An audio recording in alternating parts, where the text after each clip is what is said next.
Sharon Springs is a small, economically depressed, upstate New York community. Over the past few months, some of the businesses in this small town have really seen the effects of the economic downturn.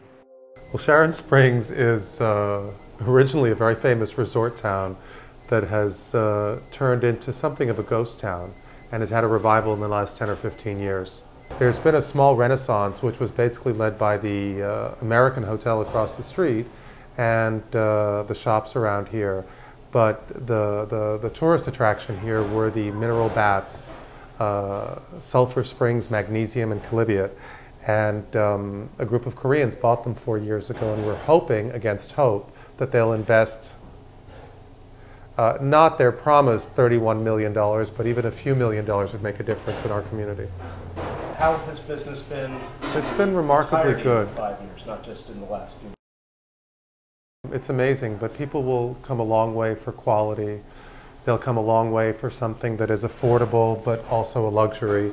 And this is a summer place, so we're very busy 6 months of the year, and everybody who does a good job around here does well for those 6 months. It's the other 6 months that are difficult. The local economy is in shambles and has been for many years.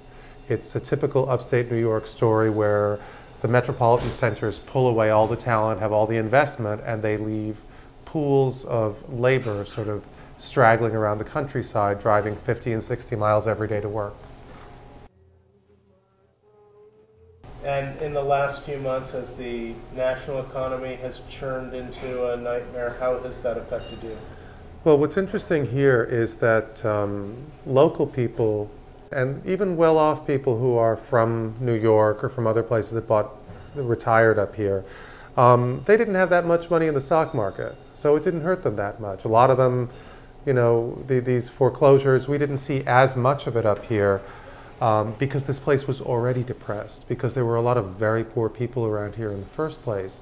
And yet, as consumer confidence disappears, everybody's more careful. I have some very well-heeled clients for whom money was no object, who would come here and do cooking classes and parties and things like that, who are cutting back just on principle because they're afraid.